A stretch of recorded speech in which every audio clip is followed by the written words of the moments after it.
The best you're ever going to be following somebody else's best practices is a good number 2. Best as I can tell from your culture and the special thing that you built here, that's not you. You know what your farmers are looking for? You know what your producers and growers want? They want next practices. How many of you in the room can afford a shoebox? David, this sucks for a lot of these people.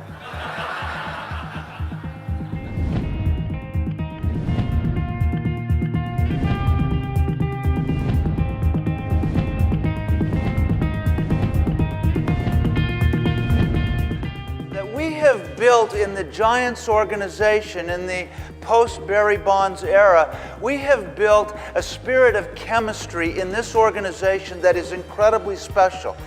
If you looked at them on paper, there is no way that they should have won 3 World Series.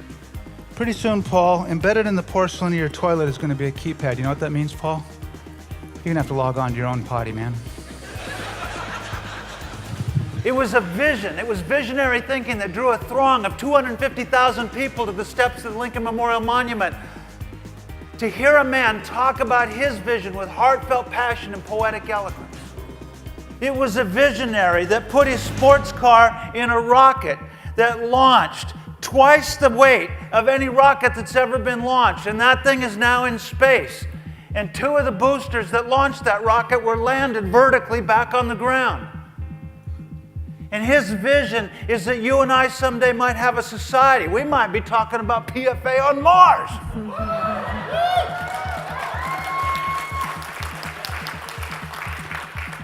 I want that territory.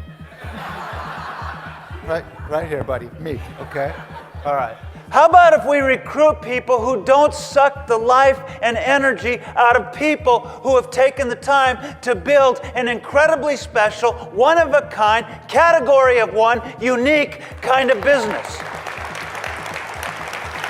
You know, the average engagement doesn't really exist for us because every client is unique. Every client is different. So, no canned presentations. We don't take a one-size-fits-all approach. For us, it's one size fits one. And if you look over the 25 years of our work and read the testimonials, you'll see that clients frequently tell us that they are floored by the level of customization we go to in our presentations. And that's because every journey begins with a process of discovery.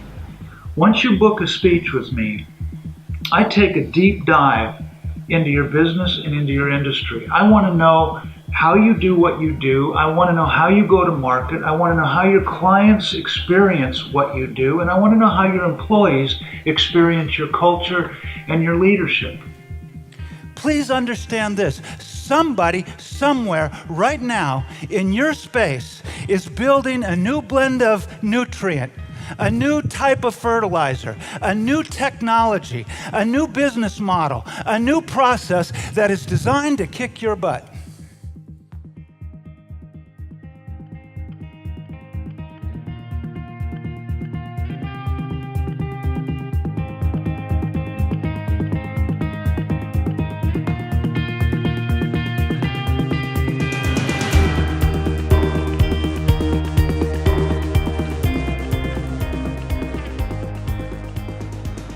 Many people throughout the course of our leadership summits would come up to me and say, wow, he really did his homework. He really understands our business. He's a 10 on my scale of 1 to 10.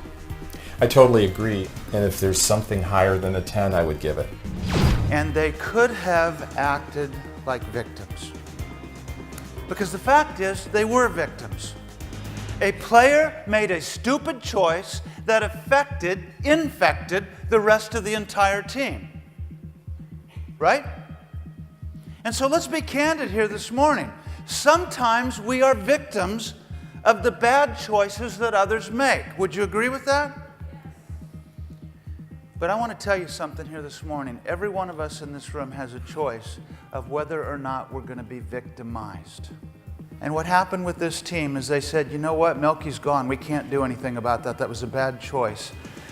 But this team is not dependent upon one person, and they started to step into the breach, and they played their best baseball of the entire season between August 15th and the World Series that they won in October, because they refused to be victimized.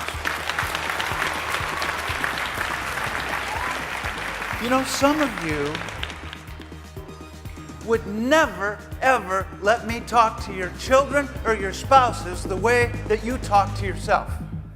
If I came and said to your kids or your spouse some of the things that you say to yourself, you'd take me out in a heartbeat. Boom! Just like that. But because it's you and it's a voice in your head, you're okay with it.